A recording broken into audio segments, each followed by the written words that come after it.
Buenas tardes. Quisiera primeramente agradecer a los miembros de la comisión aquí presente. También me gustaría agradecer a toda la matrícula que nos están viendo en forma virtual a través del canal de YouTube del Consejo Profesional de Ciencias Económicas. Aclaro que la comisión, en este momento en la que nos encontramos realizando esta actividad, es la Comisión de Administración y Finanzas Públicas, en la cual realizamos varias actividades académicas, invitamos a distintos expositores sobre temas del sector público, tanto nacional como provincial y municipal. En esta oportunidad tenemos el orgullo de contar con la presencia del doctor Félix Lonigro, quien disertará sobre la actividad económica del Estado.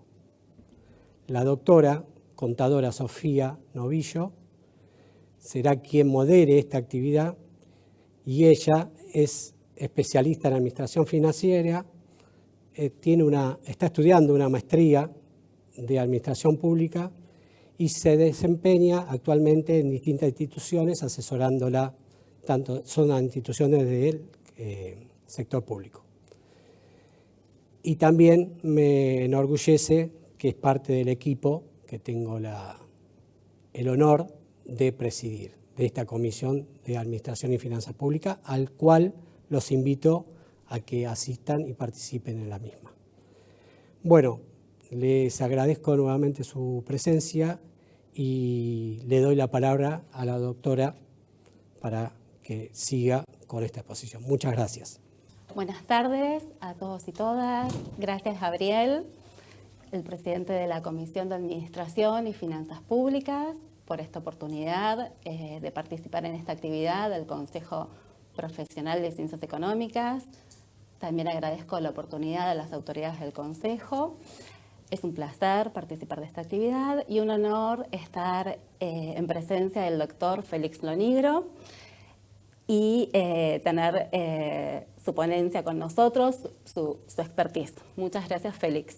¿Qué tal, Sofía? Gracias por la invitación. Bien, hoy vamos a hablar de la actividad económica del Estado. Esperamos sus preguntas y esperamos que sea de su interés la actividad. ¿Qué tema, no? La actividad económica del Estado. Yo, en realidad, desde mi rol de constitucionalista, uno podría decir, ¿por qué un constitucionalista se mete a hablar de la actividad económica del Estado? Bueno, es un tema que tendría que estar reservado estrictamente a economistas. Pero vos sabés que el 1 de mayo de 1853, cuando se sancionó la Constitución Nacional, uno dice, se organizó políticamente el país. O sea, se supone que el Estado argentino, más allá de todo lo que pasó desde 1810, se consolidó y se organizó con la Constitución Nacional. El tema es que la Constitución no solo significó el intento de organización política del país, sino que también supuso el intento de una organización económica. Fíjate que Alberdi, que fue el gran mentor de la Constitución Nacional, no fue constituyente, lo invitaron a ser constituyente, pero rechazó. Pero Alberdi hizo un aporte muy importante a la Constitución, desde su obra Bases y Puntos de Partida para la Organización de la Argentina, que los constituyentes tuvieron muy en cuenta, pero además él escribió otra obra que fue Sistema Económico y Rentístico de la Constitución Nacional. Con lo cual, la Constitución tiene un programa general económico. Si vos revisás los 130 artículos que tiene la Constitución, porque el último es el 129, pero existe 14 bis, por lo menos el 20-25% de los artículos están referidas a alguna cuestión económica. Desde el sostenimiento del culto católico apostólico romano, pasando por la libertad de comercio, de industria, pasando por las atribuciones del Congreso, que fíjate, las atribuciones del Congreso, vos mirás el artículo 75, son varias, ¿no? La tercera parte de las atribuciones que tiene el Congreso de la Nación son de carácter económico-financiera. Vos mirás los primeros 12, 13 incisos del artículo 75 y se refieren a atribuciones de carácter económico-financiero. Y eso es lógico, Félix, considerando, ¿no?, la economía como como una ciencia social y una ciencia que es vital para la toma de decisiones, ¿no? Y cómo administrar los recursos de un país. Entonces es como, es concordante que tenga que estar como en el centro. Por supuesto que lo es, porque fíjate, digamos, uno podría plantearlo de esta manera, ¿no? A nivel privado. Los economistas dicen que la economía es antes de ser una ciencia, era un hecho, una actividad humana, cuyo objetivo es satisfacer las necesidades. El hombre hace actividad económica para satisfacer sus necesidades con recursos escasos, ¿no? Entonces eso es un poco la impronta de la economía. Y todo el tiempo, desde que el hombre es hombre, satisface sus necesidades con recursos escasos. Entonces uno dice, bueno, pero al haber una organización política y al haber un gobernante, el gobernante también tiene que hacer actividad económica.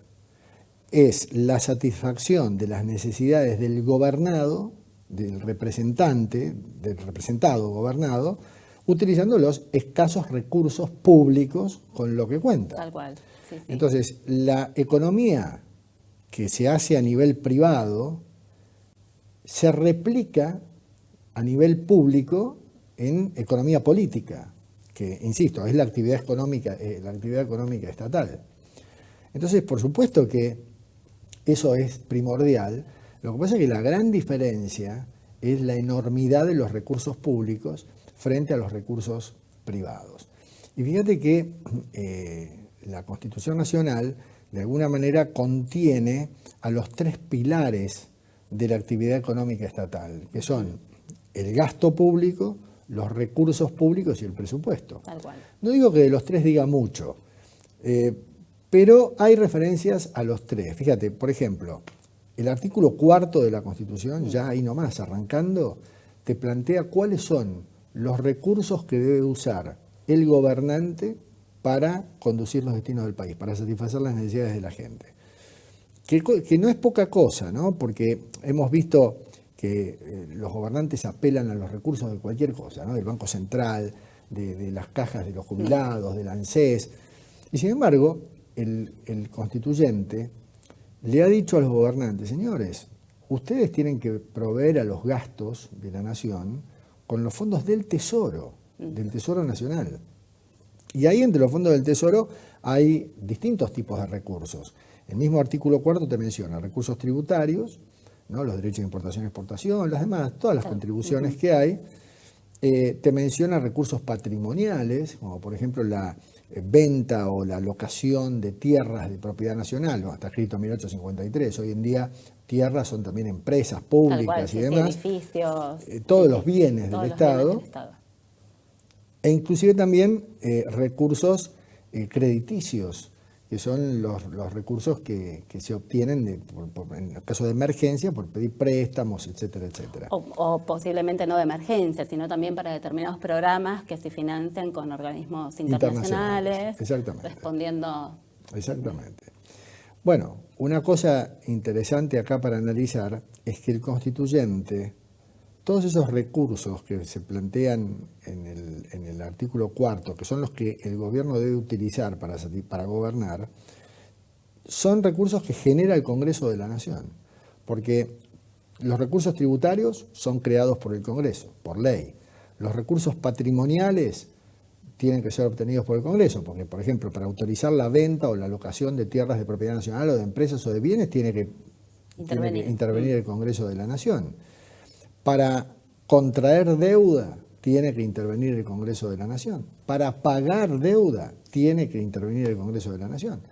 O sea que la Constitución manda al Congreso a manejar todo el tema de los recursos, teniendo en cuenta de que no quiere dejar en manos de uno, el Poder Ejecutivo, el manejo de la cosa pública. Y además, como el artículo 75 autoriza al Congreso de la Nación a crear un banco con facultad de emitir moneda, que la Constitución habla de un banco federal, pero sería el Banco Central de la República Argentina, bueno, la emisión monetaria también es algo que tiene que autorizar el Congreso de la Nación, creando ese banco, digamos, con facultad de emitir moneda. O sea que todos los recursos pasan por el Congreso de la Nación. Con lo cual, el constituyente te habla de los recursos, te habla del gasto tangencialmente, no habla del gasto público. El gasto público es indispensable porque es en el que tiene que incurrir el gobernante para poder satisfacer las necesidades de la gente. Pero la Constitución habla del gasto cuando se refiere a los recursos. Claro, diferente por ahí a la ley de administración financiera o cuando se menciona, o por ahí el concepto que nosotros tenemos como de recursos en la administración financiera con lo que vamos a solventar y a gastar, está como contradictorio los términos como recurso y gasto, ¿no? Bueno, es que son dos caras de la misma moneda, sí, porque tal cual. Digamos, el recurso es algo, es lo que tiene. Con lo que contamos, los impuestos, con el recurso que puede ser de diferentes fuentes, el tesoro, una fuente internacional, un crédito interno, y después ya lo que gastamos, ¿no? El gasto público. Que todos esos recursos ingresan al tesoro. Tal cual. Esa entelequia llamado Tesoro Nacional, la Constitución dice, son los fondos del tesoro para digamos, separarlo de otros recursos. Bueno, las reservas del Banco Central no se pueden usar para gastos corrientes. Sí. Entonces, y en el caso de los préstamos, el constituyente habla de emergencias, ¿no? Como que eso no es un recurso común y corriente, pero tampoco hay que demonizar el tema de la deuda, porque el constituyente plantea la posibilidad de que exista una deuda y ante eso admite la posibilidad de que haya endeudamiento, siempre que los recursos del endeudamiento se utilicen como corresponde. Entonces no está mal endeudarse. El problema, lo que está mal es para qué uno se endeuda, para qué el gobierno se endeuda, qué hace con los recursos, ¿no? Ahí es cuando por ahí en la creación de algún programa de gobierno, en la normativa se exige que se diga, bueno, ¿con qué recurso lo vas a solventar, ¿no? Creas un programa, en la misma normativa, bueno, ¿qué recurso te va a solventar esta nueva acción que vas a implementar? Que estaría un poco reflejado en esto. Si vas a gastar, ¿con qué vas a gastar? Como para que después... Es fundamental. Sí. Mira, nosotros decimos, la economía política es la actividad económica del Estado, pero por la enorme cantidad de recursos, a diferencia de lo que te puede pasar a vos, a mí, en mi casa o en un kiosco, donde uno puede manejar, a veces casi hasta con improvisación, los recursos que de pronto uno no se desbanda por eso. Pero a nivel público, además de economía política, tiene que haber políticas económicas, que son los planes, los proyectos que los gobernantes que se candidatean para manejar la cosa pública tienen que tener, porque a la gente si hay algo que le interesa saber es cómo vas a satisfacer nuestras necesidades y con qué recursos lo vas a hacer. Entonces tiene que haber planes, o sea, políticas económicas a nivel tributario, a nivel comercial, a nivel crediticio, a nivel monetario. O sea, es integral. La política económica tiene un montón de facetas, porque los recursos públicos son grandes. Y el constituyente tal vez tira algunos tips, pero siempre en el ámbito de la libertad de comerciar, de la libertad de producir, de la propiedad privada de los factores de producción, y el constituyente del 53 evitando que el Estado se meta excesivamente allí, porque el Estado con su intervención distorsiona. Esto a veces se habla acá de la redistribución, ¿no es cierto? Pero con la redistribución, ¿con qué criterios? Con los criterios de 1, de 2, de 3. Entonces es un tema polémico esto. Igual, ¿no? El rol del Estado un poco viene a tratar de establecer equidad, ¿no? En la distribución de los recursos. ¿Sabes qué pasa? En realidad el Estado tiene que ser... Viste que acá está la cuestión de que si el Estado tiene que ser grande o tiene que ser chico, ¿no? Nosotros tenemos problemas cuando el Estado es gordo, fofo y aparatoso. O sea, como dice que se mete en todo. Donde el particular puede actuar, el Estado no se debe meter. Y si se mete es para verificar que se cumplan con algunas normativas. Por ejemplo, si se mete en las relaciones de trabajo, lo que tiene que verificar es que el empleador haga los aportes, es que el empleador cumpla con la normativa laboral. Bueno, para eso tiene que estar, básicamente. Ahora, después me parece que, tal como lo planteó el constituyente del 53, tiene que haber libertad con control. No queremos un Estado grande un Estado fofo, un Estado chancho, burocrático. Queremos un Estado fuerte.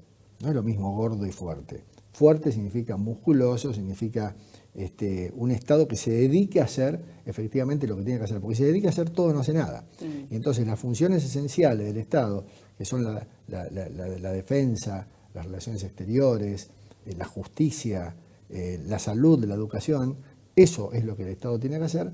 Bueno, si se utilizan recursos para tantas otras cosas, finalmente termina siendo mal una cosa y mal la otra, ¿no? Y por ahí con programas que trasciendan las gestiones, ¿no? Los diferentes gobiernos, más a largo plazo. Es un programa por ahí que viene funcionando bien, que más allá de la gestión, que continúe, que ese programa continúe si viene funcionando bien. Son políticas de Estado.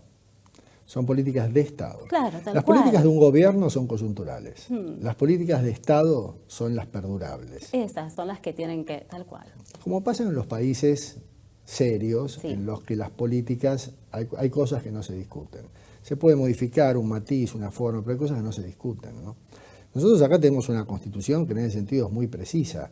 Te habla del gasto, te habla de los recursos, te habla de cuál es la fuente de los recursos y te habla del presupuesto. Otro tema en el que pareciera que acá cada uno hace lo que quiere, ¿no? Sí, el presupuesto, a veces hay muchas modificaciones presupuestarias, que bueno, es una ley que está aprobada por Congreso. Justo ahora, el 15 de septiembre, ya se presenta el presupuesto al Congreso y por mi experiencia trabajando en áreas presupuestarias, uno debería tratar de que en los organismos casi no haya modificaciones presupuestarias. Se supone que uno tiene que trabajar con la planificación suficiente para respetar una ley que es aprobada por el Congreso. Y muchas veces no pasa, surgen emergencias y no se respeta lo que está aprobado por Congreso. Bueno, a ver, una emergencia como puede ser una pandemia, lo amerita. Amerita la modificación de partidas presupuestarias. Pero fíjate, la génesis del presupuesto es el Poder Ejecutivo armándolo, es la Oficina Nacional de Presupuesto, el jefe de gabinete enviando el proyecto de ley de presupuesto al Congreso de la Nación, tal como lo plantea la Constitución Nacional en el artículo 100, el Congreso de la Nación aprobando el presupuesto, luego el jefe de gabinete ejecutando, ejecutar significa asignar cada partida presupuestaria al fin para el que está previsto, y la última etapa es controlar cómo se ejecutó el presupuesto en el periodo anterior. O sea que si el tema es el periodo 2024, por ejemplo, la cuestión arranca este año. Este año, en mayo, en marzo, con el circular, con el cronograma que da inicio al presupuesto para el 2024 y se va a controlar en el 2025. Ahí está, exactamente. Es una línea... En la Constitución, esa aprobación de cómo se ejecutó el presupuesto se llama aprobar la cuenta de inversión. En junio. Que del otro año. Ahora, claro. Si está la posibilidad por la ley de administración financiera de que el jefe de gabinete haga modificaciones en las partidas presupuestarias, ahora se puso un límite, pero... Sí, es un límite por partidas, dependiendo de la autoridad máxima, el importe, o va escalando subsecretario. Perfecto, pero si está la posibilidad de hacer modificaciones, ¿cómo hace después el Congreso para controlar? Porque finalmente va a decir, señores, acá había una partida, estaba previsto 100 para tal cosa, y ustedes usaron 50 de esos 100 para otra. Sí, bueno, pero nosotros tenemos la facultad de hacerlo. Entonces se desdibuja toda esa cuestión del control. El presupuesto, suponete, a veces plantea en la Argentina, la inflación es un problema para el tema del presupuesto, el dólar es un problema. Y sí. Porque se fijan pautas que no se sabe qué va a pasar el año siguiente, Tal por cual. la inestabilidad. Estás haciéndolo con un año de anterioridad, pensando, bueno, va a ser un 30 o un 20. Y después termina siendo 100. Sí. Todo se desvirtúa y se convierte en una cosa medio una figurita. Entonces, aparece ahí el Congreso que de pronto dice no voy a aprobar el presupuesto, como ha pasado, ¿no es cierto?, en el último año. Bueno, ¿qué hace el presidente cuando no se le aprueba el presupuesto? Por ejemplo, este año, ¿qué hace el presidente si no se aprueba el presupuesto 2024? Modificaciones presupuestarias, adecuando a las necesidades. Se respeta, se trabaja con el presupuesto anterior y lo que ya se pagó se saca, se hacen como adecuaciones, pero se termina haciendo las modificaciones presupuestarias que uno quiere. la ley de administración financiera autoriza usar el presupuesto anterior. Tal cual. Es como vos en tu casa digas, yo para este mes uso el presupuesto de gasto que tuve el mes pasado. No sirve para nada. Sí. O si no, hay algo polémico ahí que es preguntarse si el presidente de la Nación podría, ya que el Congreso no le aprobó el presupuesto, si el presidente de la Nación podría dictar un decreto de necesidad de urgencia aprobando el presupuesto. Fíjate que los DNU, los decretos de necesidad de urgencia, son decretos que dicta el presidente de la Nación para ejercer atribuciones del Congreso. Entonces, ¿cuándo? Cuando hay circunstancias Claro. excepcionales, cuando todos los ministros, cuando no son temas penales, impositivos, del régimen electoral, los partidos políticos, lleva la firma de todos los ministros, entonces el presidente dice, bueno, tac, decreto de necesidad de urgencia, apruebo el presupuesto que no me aprobó el Congreso. ¿Lo puede hacer el presidente? Bueno, no es una materia prohibida la presupuestaria en la Constitución, pero el tema es que ese presupuesto después tiene que ser aprobado por el Congreso de la Nación. Tal cual. Y si no ocurre, ¿qué se hace con todo lo que pasó? Con los gastos que se hicieron, etcétera, etcétera. Con lo cual siempre se apela a utilizar en esos casos el presupuesto del año anterior. Pero bueno, lo cierto es que hay un esquema previsto en la Constitución que después con ciertos vericuetos a veces queda medio ahí en el aire. Y de todos esos recursos con los que el Poder Ejecutivo cuenta y que forma parte del Tesoro, obviamente los más trascendentes son los recursos tributarios, ¿no? Y bueno, y ahí la Constitución también hace un especial hincapié en establecer cuáles son los principios que rigen a la tributación, que el constituyente llama contribuciones, ¿no? Bien. Contribución, el concepto Sí, contribución. sí, como que uno fuera como algo voluntario, ¿no? Y no impuesto, como la palabra, como la imposición, ¿no? Mirá, la imagen del constituyente ha sido, vos pueblo le delegás el mando a unos pocos que conducen tus destinos, ¿no? A través del sufragio. Le delegás el poder, le delegás la capacidad de mandar, dale recursos. Porque si no, no va a pretender que use no puedo administrar, los recursos claro. de su propio bolsillo.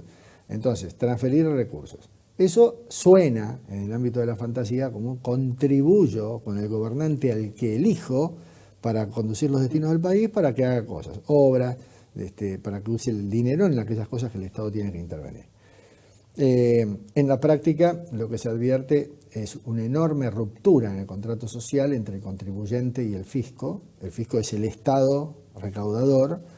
¿Por qué? Porque el contribuyente advierte que el fisco gasta en cosas que no debería gastar, ni hablar de la corrupción, que tiene que ver con También recursos los públicos. programas de transparencia que faltan, que por ahí ahora son más visibles, pero la información al ciudadano, la transparencia, que cada organismo, que cada ministerio, que cada jurisdicción muestre los programas que iba a hacer y los que realmente se hicieron, que haya visibilidad y transparencia en datos. Eso es fundamental para uno poder creer y poder...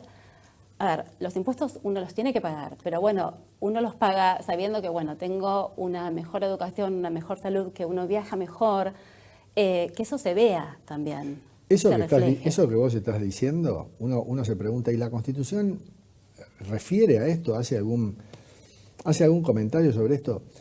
La Constitución establece un sistema republicano de gobierno y las características de un sistema republicano, entre otras características, además de la independencia del Poder Judicial, la división de poderes y demás, es la rendición de cuentas y la transparencia en la gestión. O sea, un gobierno con un estilo republicano tiene que hacer eso, Claro. porque estás manejando recursos que no son propios. Es muy gracioso ver cómo los gobernantes, ahora se habla mucho de la nuestra, ¿no? Cómo los gobernantes usan la nuestra para satisfacer, entre comillas, a veces necesidades que no se sabe si son de ellos o de los gobernantes. Pero a veces qué fácil es usar recursos públicos para, que no es tu dinero, para a veces hacer política disfrazado de voy a satisfacer necesidades o intereses generales, ¿no? El tema de los impuestos es un tema delicado porque la gente desconfía de cómo se usa, entonces ¿qué hace? Quiere dejar de pagar o pagar lo menos posible. Y vos decís, ¿pero cómo? Vas a votar, le transferís el poder al gobernante y no le querés dar recursos, querés pagar lo menos posible. Bueno, pero es que ahí hay una ruptura por desconfianza. Yo recuerdo de la Rúa cuando asumió, que en la campaña dijo una de las cosas que siempre dicen en campaña, ¿no? En la campaña dijo, mirando la cámara, ¿sí?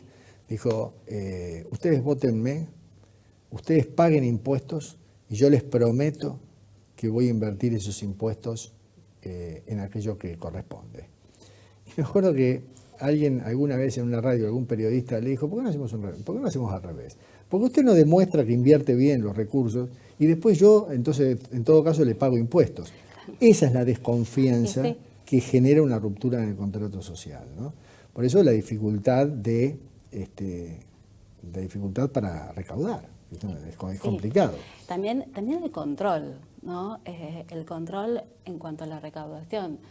Esto es algo personal. Estuve de vacaciones con mis hijos en una provincia y realmente lugar turístico donde uno vas a un restaurante y no te dan el ticket. Entonces yo estoy pidiendo, bueno, me das el ticket fiscal y mis hijos preadolescentes están, ay, pero mamá, bueno, pero es una manera de que se contribuya, hay que pedir el ticket fiscal y te lo tienen que dar. Uno está pidiendo como si fuera un favor y realmente es la obligación y es para después tener recursos. Bueno, mira, yo te voy a hacer una suerte de abogado del diablo, ¿no?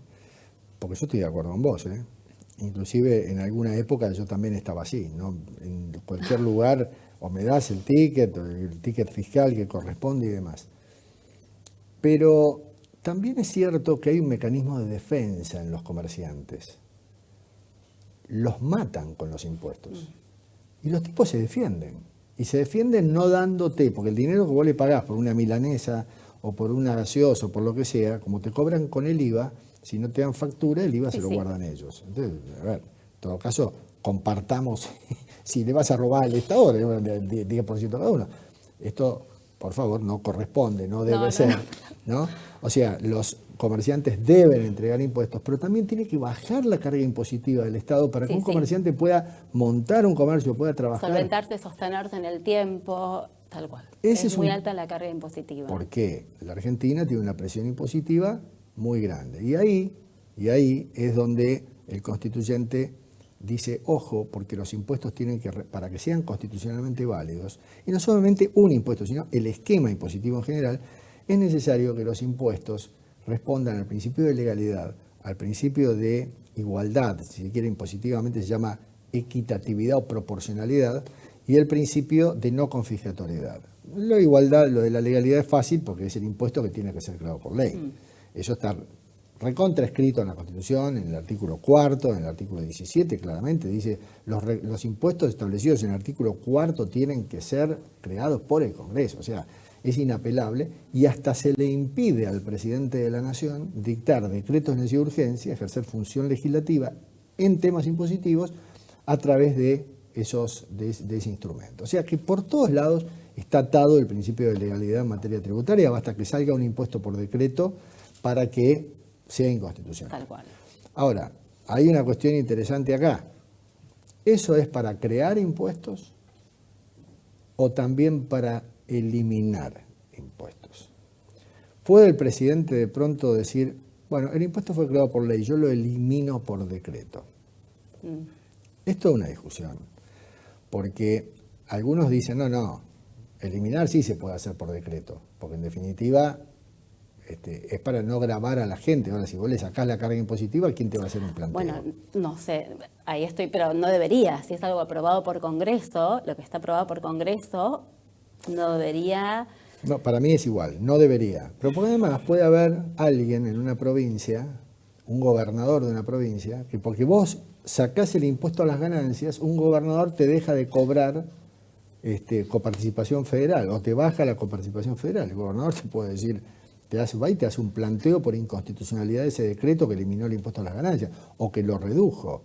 Claro. ¿No? Bueno, a propósito de esto, pensando, una de las preguntas que nos están llegando es respecto al impuesto a las ganancias, si cumple con estos principios. ¿Cuál es tu opinión respecto a la proporcionalidad, a esto, a la no confiscatoriedad del impuesto? ¿Qué opinas? Es muy controvertido. El principio de legalidad lo cumple. Sí. Porque es ley. tiene que cumplir también con el otro principio que es el de igualdad. El impuesto, artículo 16 de la Constitución, la igualdad es la base del impuesto y las cargas públicas. Igualdad como sinónimo de equidad, de proporcionalidad. Sí, sí, porque la igualdad llevada literalmente significa que si un gran empresario paga 10.000, yo que soy un pequeño comerciante no tengo que pagar lo mismo. O sea, es proporcionalidad. La proporcionalidad, calculo que ahí habría que meterse en un tema técnico. Están las escalas, sí, ¿no? Que hay que ver si se responde más al principio de proporcionalidad y equitatividad, no sé si están así. El tema de los mínimos no imponibles y eso es medio complicado. Yo no me quiero meter en un tema que no manejo tanto.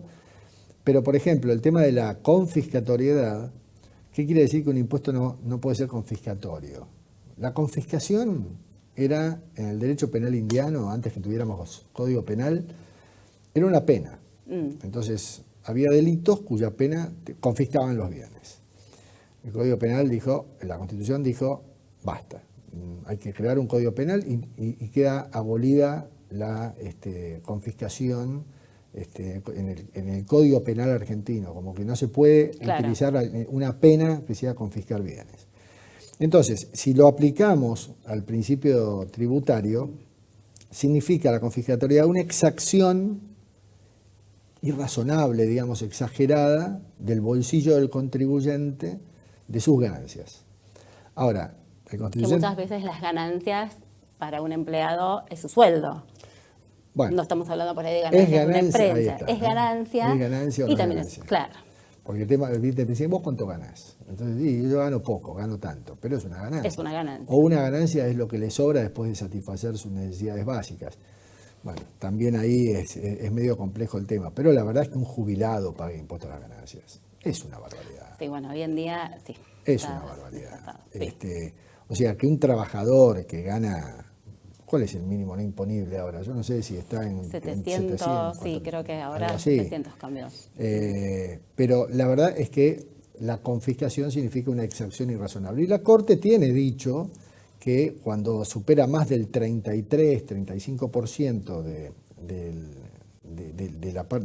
la ganancia de la empresa, ya significa confiscatorio. Lo que pasa es que en la Argentina hay impuestos tan superpuestos, claro, ¿no? sobre un mismo hecho imponible, que ya lo que es confiscatorio es el esquema impositivo, es el sistema es confiscatorio. En la Corte hay una oficina de evaluación crediticia de los fallos. Cuando la Corte tiene que pronunciarse sobre la invalidez o la inconstitucionalidad de un fallo, interviene esa oficina de un tributo, interviene en esa oficina a ver cuál es la consecuencia económica que se puede generar. Por ejemplo, vos preguntabas por ganancias. El impuesto a las ganancias es un impuesto directo. Sí. Es decir, es para la Constitución Nacional la atribución de las provincias. El constituyente, cuando repartió las atribuciones entre el gobierno de la nación y las provincias, dijo, las provincias, el gobierno de la nación tiene que solventar sus gastos con los derechos de importación y exportación, derechos aduaneros. Y las provincias tienen que solventar los suyos con los impuestos indirectos internos, que son los impuestos al consumo, tipo el IVA, por ejemplo, tal cual, y con los impuestos directos, que son ganancias, bienes personales, etcétera, etcétera. Bueno, resulta que la Constitución Nacional le permite al gobierno de la nación, excepcionalmente, por tiempo determinado y proporcionalmente igual en todo el territorio, le permite avanzar, crear, recaudar impuestos directos. Claro. Y también impuestos indirectos internos, ya eso como facultad concurrente con las provincias, común y ordinaria. Entonces, la pregunta es, el impuesto a las ganancias que está creando el gobierno de la nación, excepcionalmente, ¿cumple con el principio de tiempo determinado? Y vos me dirás, sí, porque está hecho por 10 años y se renueva. Bueno, ya está. Después de no sé cuántos años, 50, 70, 80 años, ya más. Ya. Me parece que ya no es tiempo determinado. Sí, Yo digo, ya el impuesto a las ganancias hoy, por ese motivo, es inconstitucional. Ahora, la Corte se anima a declarar por ese motivo la inconstitucionalidad del impuesto a las ganancias. Entonces, bueno, por eso digo que el tema es complejo, porque a veces declarar la inconstitucionalidad de un impuesto genera consecuencias serias, a pesar de que los fallos son para uno, para Sí. vos que lo planteás, pero si se genera una Sí, jurisprudencia... pero sientan tal cual jurisprudencia, Sientan tal jurisprudencia. cual. Sí. Bueno, y acá aparece en escena otro monstruo impositivo, que es el de la coparticipación federal.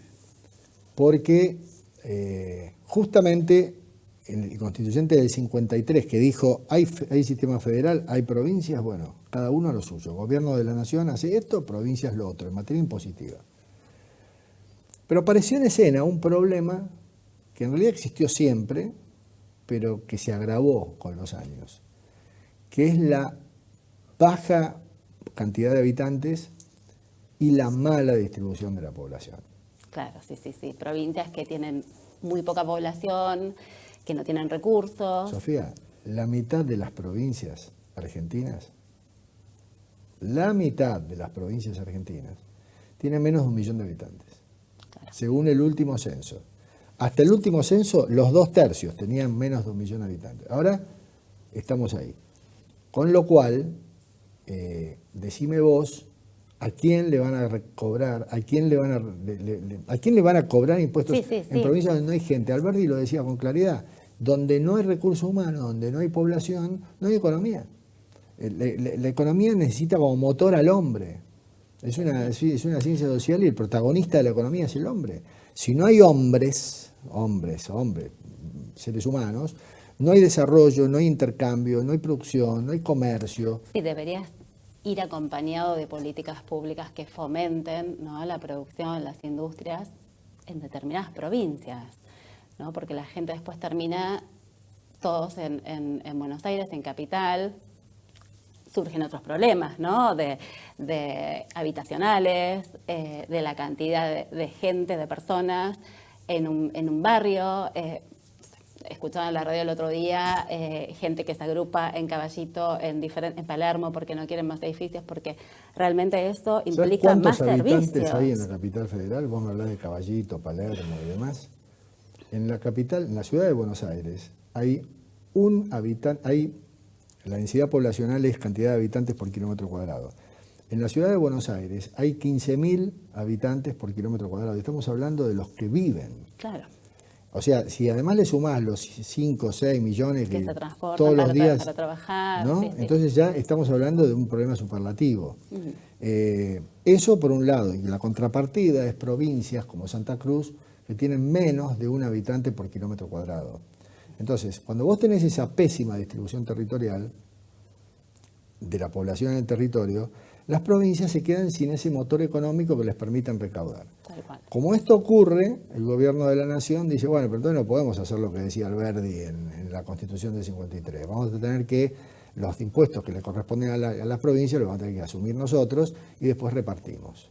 Eso se llama coparticipación federal. Y ahí aparecen los problemas, porque vos decís, bueno, esto arrancó en la década del 30, del siglo pasado, está bien. Hay que resolver el problema de la mala distribución de la población y después ir tratando de que cada provincia viva con sus propios recursos en el futuro. Pero eso no se encara nunca. Cada vez es peor la mala distribución poblacional. Y se sostiene en el tiempo. Es un problema que ya se sostiene en el tiempo. Bueno, algo peor, déjame que te diga esto, sí. Algo peor de eso, se constitucionalizó. Claro. O sea, en el año 94 ese parche se incorporó. Es como que a vos te digan, usted tiene que tomar no quiero decir nombre de remedio, pero no sé, un paracetamol cualquiera, usted tiene que tomar durante 10 días o un antiinflamatorio durante 1 semana. Y después, no, pues te siga tomándolo. O sea, como no se resuelve el problema, siga tomándolo. Bueno, acá no resolvemos el problema que generó la coparticipación federal, que es mala distribución de la población, no se resuelve de un día para el otro. Eso se resuelve en 3, 4 generaciones. Igual, sí. Bueno, entonces, ¿qué hace el constituyente? Incorpora a la Constitución el remedio, incorpora el mejorarito. O sea, te dice, bueno... Y esto es un poco a colación de esto que decíamos antes, de los programas y las políticas que deberían ser más a largo plazo, que sean del Estado, no de los gobernantes de gestiones, 4 años, 3 años, no, que sean más a largo plazo, que sea una política a largo plazo. Bueno, vamos a suponer que vos querés mirar para adelante, sos gobernador de una provincia y decís, bueno, ahora asumo y miro para adelante, vamos a tratar de que esta provincia que yo gobierno alguna vez pueda generar, si tener el escenario económico suficiente como para poder recaudar y vivir con nuestros propios impuestos. Señor Gobierno de la Nación, deje de mandarme fondos, porque en definitiva vos pensás que la provincia de Buenos Aires recibe, en materia de coparticipación federal, se recauda el 40% de todo el país y recibe el 20%, ¿no? En cambio, en Formosa es al revés, por eso los gobernadores, como los recursos que tienen provienen de la coparticipación, que se recauda en otro lado, entonces los gobernadores, ¿qué hacen? Bueno, empleo público y tienen, total, con la plata de otros es muy fácil, ¿no? Claro, eso bueno. También, ¿no? Los ponen en un lugar de por ahí que las provincias, a ver, no, está bien, yo entiendo que por ahí no tienen los recursos y que son necesarios, pero también esto como que lo que vos decís de, bueno, tengo los recursos, no son míos, no los puedo utilizar de la forma que quiero sin un control. Uno cuida cuando es de uno, lo cuida de otra manera. Entonces pierden un poco el foco y la mirada de cuidar, de invertir, ¿no? También está, bueno, en contraposición con la autonomía de las provincias, qué pasa si dependen de nación. Pero es que las provincias tienen autonomía y por constitución tienen el derecho de tener sus propios recursos y vivir con ellos. Lo que pasa es que es tan cómoda la situación de recauden en Buenos Aires y me mandan los fondos a mí, o parte de los fondos a mí, yo acá hago favores políticos, pongo gente en el Estado y entonces estoy como infran desde que nací siendo gobernador de la provincia, porque he generado, con recursos de otro lado, he generado una red de dependencia a la sociedad que termina con esos caudillismos provinciales. Pero si yo en algún momento, como te decía antes, si quiero mirar para adelante y decir voy a cambiar este esquema y me quiero retirar de la coparticipación federal, no quiero recibir más fondos, me voy. O sea, yo acá voy a cobrar mi propio IVA, mi propia ganancia, vamos a vivir con los impuestos nuestros únicamente. Resulta que ahora, en la Constitución hay medio un lío con eso, porque dice la Constitución que la ley convenio, que la ley de coparticipación, en realidad cuando apareció la coparticipación en la Constitución, que fue en el año 94, ya teníamos la ley de coparticipación del año 88. Claro. Pero, bueno, esa fue la ley convenio. Entonces, las provincias tienen que adherir. Ok, las provincias adhieren, todas las provincias adhirieron, ¿no? Lo que dice la Constitución es que la ley convenio no puede ser modificada unilateralmente. Claro. Entonces vos decís, ¿qué quiere decir esto? Porque a ver, la ley convenio es una ley que salió del Congreso. Las provincias adhieren, pero la ley la sancionó el Congreso, no la sancionaron las provincias. Las provincias adhirieron. Como, tal cual, como... Adhieren, sí. Adhieren por ley local, se retiran por ley local. ¿Por qué yo tengo que estar metido adentro? Entonces, esa frase no puede ser modificada unilateralmente, es interpretada por la Corte, en el caso Santa Fe con Estado Nacional, como que existe entonces ahora el derecho intrafederal de concertación y solidaridad entre las provincias, que hacen que si una provincia se retira, está generando una modificación en la ley. Ahora, si yo voy a necesitar que todas las provincias estén de acuerdo para que yo me retire de la coparticipación, por ejemplo, yo, provincia de Buenos Aires, no voy a retirar nunca, porque no me van a dejar. No. Sí, obvio. Entonces, es una trampa la coparticipación federal. Sí. Y es difícil resolverlo porque la Corte ahora tiene ese criterio de que es necesario que todas las provincias estén de acuerdo. Mirá, vamos a un detalle. Pasó hace poco. La ciudad de Buenos Aires recibe fondos de la coparticipación, pero no recibe fondos de lo que le corresponde a todas las provincias. La masa de recursos coparticipables que se recauda se divide en dos partes. Una, la primera división, dos partes, ¿no? Sí. Eso se llama distribución primaria. Una parte para el gobierno de la nación, otra parte para las provincias.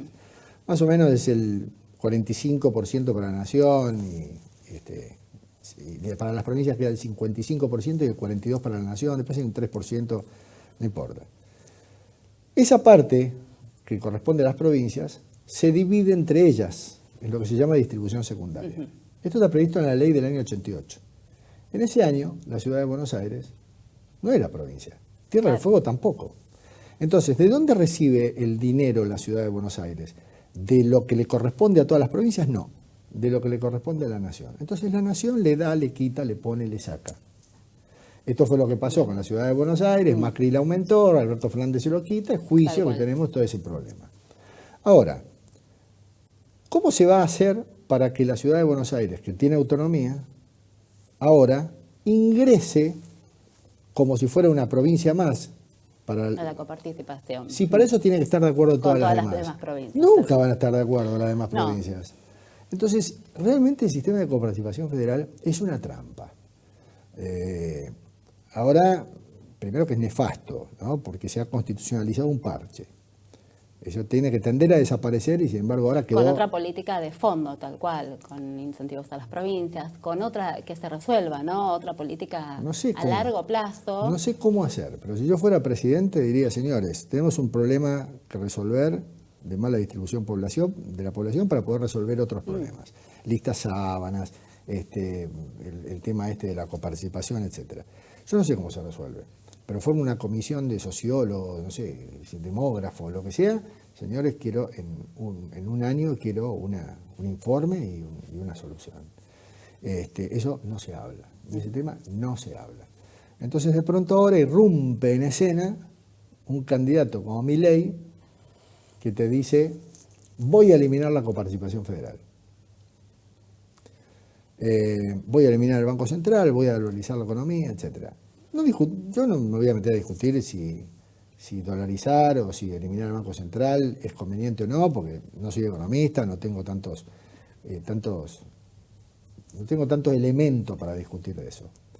Yo lo único que puedo decir es lo siguiente, si vas a eliminar la coparticipación me parece bárbaro, pero decirle a la gente cómo vas a hacer para hacerlo. ¿Qué vas a hacer? Porque una cosa es no entrar con un discurso, esto es más allá de qué candidato, ¿no? Me parece que las propuestas, decir, es cómo se va a hacer, cómo se va a llegar a eso, más que, bueno, voy a hacer tal cosa con un discurso de enojo o no, pero bueno, ¿qué propuestas? ¿Cómo lo vas a hacer? ¿Y cómo lo vas a hacer desde lo jurídico? Tal cual. Porque a la gente le tenés que decir, mira, yo quiero eliminar la coparticipación, pero te aclaro que tengo que modificar la Constitución para eso. Porque si no le decís eso a la gente, a los 2-3 meses de gobierno, la gente te va a decir, che, ¿qué me dijiste que ibas a eliminar la coparticipación y no hiciste nada? No, lo que pasa es que no puedo modificar la Constitución. Me hubiera dicho antes, porque yo compré la propuesta y resulta que era más difícil, ¿no? Si yo, por ejemplo, digo que voy a crear un sistema para regular el clima y que en el campo llueva una vez por semana pero que no se inunde, pero es maravilloso. El tema es que yo no puedo manejar el clima. Entonces, la propuesta es buena, pero por irrealizable es absurda. Algo que sea viable, ¿no? Viable. Sí. Acá pasa lo mismo. Para dolarizar, para eliminar el Banco Central, vas a necesitar el Congreso. Después, ¿es constitucional o no? Yo creo que se puede dolarizar sin violar la Constitución. Se puede eliminar el Banco Central sin violar la Constitución. Me parece que no sería una medida inconstitucional, porque el Congreso de la Nación tiene la facultad de acuñar moneda, de preservar el valor de la moneda, de crear un banco con facultad de emitir billetes, pero son potestades, no son obligaciones. Puede hacerlo o no.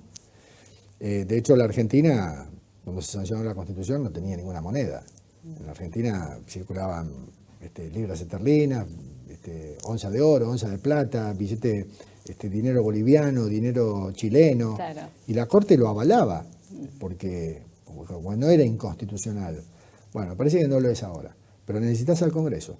Para eliminar la coparticipación necesitas modificar la Constitución.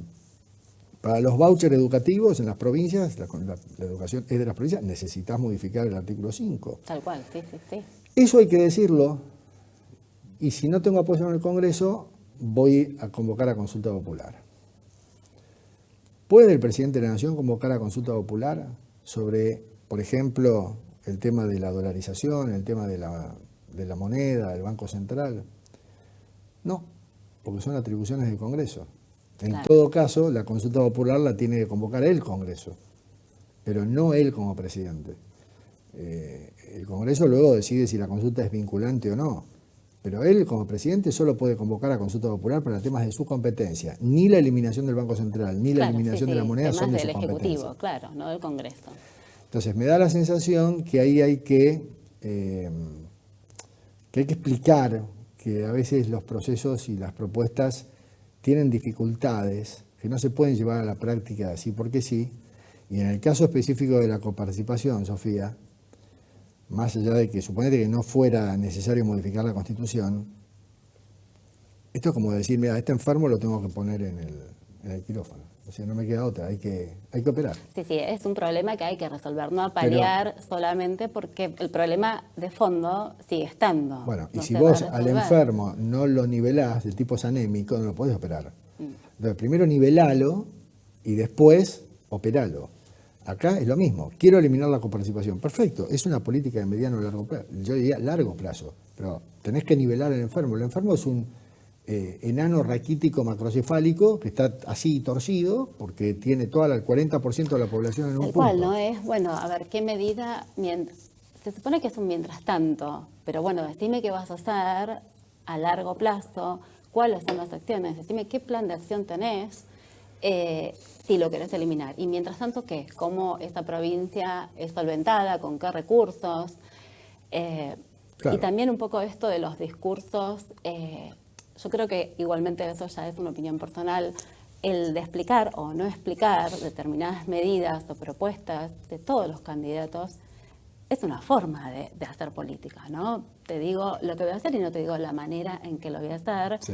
Y ahí están las personas, ¿o no?, que por ahí quedan con determinado discurso y por ahí no necesitan analizar cómo se va a hacer, aquellos que sí, pero bueno, es una manera de Porque la no gente explicar. compra ideas, y está bien que la gente compre ideas, pero cuando vos tenés un pueblo cívicamente culto, vos le podés proponer de todo, pero te van a mirar y te van a decir, pero me estás proponiendo algo que no lo vas a poder cumplir, con lo cual en realidad me gusta la idea, te voto, vos lo que querés es que te vote y después cuando no podés hacer lo que dijiste, que prometiste que ibas a hacer, vas a decirme, bueno, pero no me deja el Congreso, no puedo los jueces no me dejan, porque otra vez en escena aparecen cuestiones que el día de mañana podrían ser inconstitucionales. Entonces aparece la posibilidad de acciones judiciales, de medidas cautelares, de inconstitucionalidades, y otra vez la historieta de que los jueces no me dejan gobernar, de que quién son, porque nadie los votó, no tienen legitimidad democrática de origen, que formen un partido, si quieren... Otra vez la cuestión con los jueces. Entonces, me parece que en ese sentido la propuesta tiene que ir seguida de cómo y la gente evaluar, porque en definitiva para eso está el proselitismo, Sí. para difundir ideas, para que la gente las asimile, para que la gente en función de esas ideas vote o no vote. Un pueblo culto, a un pueblo culto, cívicamente culto, es más difícil hacerle pasar salchichón por caviar, es más difícil. Sí, sí, igual creo que a veces hay tendencias, ¿no?, a nivel global de determinadas políticas o determinados partidos que por ahí por momentos están más, exaltan más, están más ¿no?, con más presencia y después otros, es como algo cíclico. Aparte Pero- los ejemplos del mundo, ¿no? La gente tiene que un poco analizar si las cosas que se proponen hacer, pero de todos lados, Sí. no solamente, o sea, acá hablamos de, lo que pasa, acá hemos hablado de propuestas de Milei, porque Milei ha tenido la enorme virtud Sí, de instalar la agenda. sí, O sea, Milei puso los temas, fíjate que muchos apuntan a hacer campaña diciendo lo de Milei no, lo de Milei van por esto, lo de Milei, porque en realidad me parece que Milei ganó esa batalla. La batalla ideológica de instalación de agenda la ganó ya. Entonces, por eso de pronto algunas medidas que propone que son disruptivas son las que estamos todos discutiendo hoy en día. Pero no son las únicas que hay que poner sobre el tapete. Y hay que mirar al mundo, porque el mundo nos da también con sus propias experiencias, los países, nos dan con sus propias experiencias algunas pautas. El solo hecho de pensar que creo que dos o tres países, cuyos nombres sinceramente no me acuerdo cuáles son, no tienen banco central, entonces vos decís, ¿es la solución? El solo hecho de pensar que, por ejemplo, una Margaret Thatcher en la década del 90 no necesitó eliminar la libra esterlina ni el Banco Central del Reino Unido para levantar la economía del Reino Unido, o inclusive que Finlandia, después de 10 años, ha resurgido, Japón han resurgido, sin eliminar la moneda y demás, que insisto, no sé, por ahí está bien dolarizar, no lo sé, pero miro al resto de los países y digo, ¿cuántos lo hicieron? ¿Resultó? Y esto un poco que creo que nos queda pendiente el tema, ¿no? Yo siempre, con la experiencia también de estar trabajando en la administración pública, pienso en el cumplimiento de los programas, de las acciones y el rol de los organismos de contralor, ¿no? De la CIGEM, de la GN. ¿Sería conveniente más presencia de estos organismos? ¿Necesitarían más recursos? ¿Vos cómo ves la figura de ellos? Mira, el control de la actividad económica del sector público nacional es importante, porque si los gobernantes tienen recursos y son infinitos y los usan, tiene que haber un sistema de control, sin lugar a dudas. El solo hecho de que el Congreso pueda aprobar o no cómo se ejecutó el presupuesto, el tema en el que interviene la GN también, es importante. O sea que un buen sistema de control me parece muy adecuado. Nosotros tenemos dos organismos creados por la Ley de Administración Financiera, creo del año 92. 92, ¿no? sí. Dos organismos que han creado la CIGEN y la GN, ¿no? Son dos órganos de control con distintos procedimientos. La CIGEN hace un control interno y paralelo a la gestión, o sea, anterior, si se quiere, a la toma de las decisiones. Los integrantes de la CIGEN distribuidos en distintas áreas del gobierno están metidos ahí en los directorios para ver por qué esto, por qué lo otro, por qué aquello. No votan, no deciden, pero controlan. Y el Síndico General de la Nación es nombrado por el presidente. O sea, está dentro del Poder Ejecutivo, tiene rango de secretario de Estado. Uno a veces dice, ¿qué control válido Claro. puede hacer un organismo que está controlando? A ver, hay un caso emblemático. Julio De Vido ha manejado muchísimos recursos. ¿Y quién era la síndico en ese momento? Minichelli, la esposa. Claro, sí, ¿Qué sí, sé no, yo? bueno. O sea, no me parece que haya mucho más. Por ahí sí, No ¿eh? hay- sí, no, se supone que no hay oposición de intereses. Se supone que no. Sí, es esto que es como un órgano de control, la CIGEN, pero un órgano también como de apoyo, porque la CIGEN también tiene unidades de auditoría interna en cada organismo, en cada ministerio, en cada organismo descentralizado. Van controlando la gestión financiera, operativa, de gestión misma, pero dependen de la autoridad máxima, que depende del Ejecutivo en sí, porque entonces vamos a controlarte, pero por ahí es, bueno, a controlarte se Es supone un que control relativo. Sí, relativo. Es un control relativo. El Síndico General de la Nación es nombrado y echado por el presidente. Con lo cual, indudablemente, hay una cierta relatividad en la posibilidad de controlar con precisión. En ese sentido, me parece que la Auditoría General de la Nación, la GN, que fue también constitucionalizada en la reforma del año 94, la GN tiene por ahí la posibilidad de hacer un control más, porque en realidad el control no lo hace la GN, el control externo del sector público nacional, no el interno que hace la CIGEN, sino el control externo y posterior a la gestión que hace el sector, que se hace del sector público, lo hace el Congreso. Lo que pasa es que el Congreso utiliza como órgano de asistencia técnica a la GN. El trabajo de campo, digamos, lo hace la Auditoría General de la Nación. Y la Auditoría General de la Nación tiene que reportar a la Comisión Bicameral Permanente que hay En el Congreso. en el Congreso de la Nación. Tiene un nombre, esa comisión, pero bueno, ahora no me acuerdo. Mixta. Sí. Revisora de cuentas. Sí. Comisión mixta revisora de cuentas. Es una comisión bicameral. Entonces, se reporta, se informa a esa comisión mixta y el Congreso de la Nación se supone que es el que toma una decisión al respecto, acerca de cómo se manejaron los recursos públicos después de haber tomado una decisión, por qué se tomó una determinada decisión. Y ese órgano, la Auditoría General de la Nación, está integrado por un conjunto de auditores, que la ley prevé que sean 3 senadores, 3 diputados, pero después el presidente es designado por resolución conjunta del presidente de la Cámara de Diputados y de Senadores, pero a propuesta del partido político de la oposición que más legisladores tiene en el Congreso. Con lo cual, en la práctica, es un órgano de la oposición. Bien. Ese control suena como un poco más lógico, si se quiere, ¿no? Igualmente el auditor es uno, claro, entre 7, y hay oficialismo también puesto allí, en el directorio de la AGN. Así que... Y es más un órgano de control respecto de los recursos aplicados a programas y más en cuanto a normativa.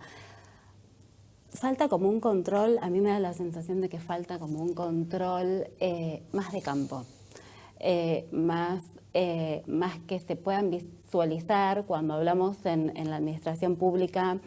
Hablamos de que está la ley de administración financiera, que hablamos de metafísicas y hablamos de indicadores. De metafísicas me refiero a los productos, bienes y servicios que hace el Estado, ya sean obras o asistencias técnicas bueno, falta un poco de control en esto, en el campo. Bueno, ¿qué se hizo? ¿Dónde está con ese recurso? ¿A quién se asistió?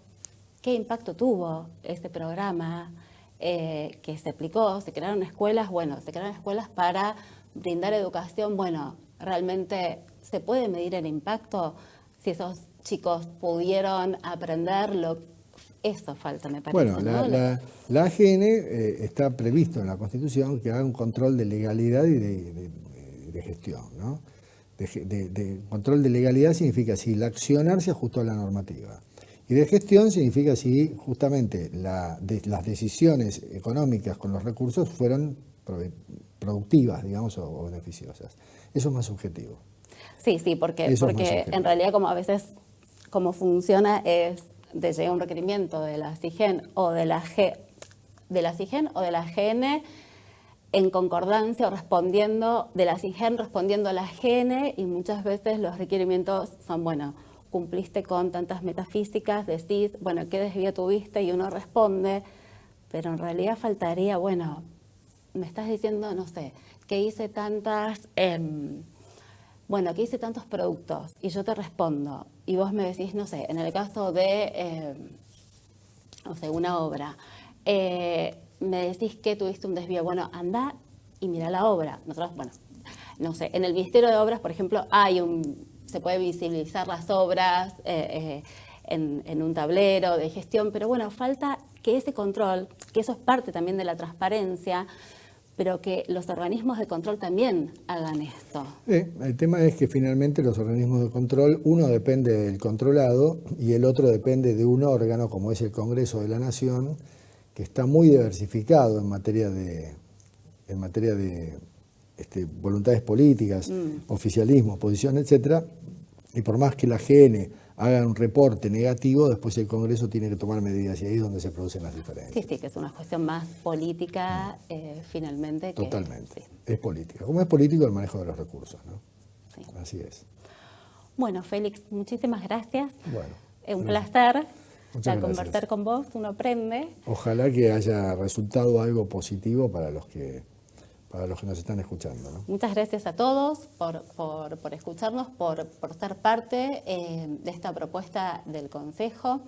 Les contamos que estamos inaugurando esta sala de grabación, así que un placer contar con ustedes, con la presencia de ustedes allá virtuales, y nuevamente agradecerte, Félix, un placer. por tu presencia. Muchas gracias.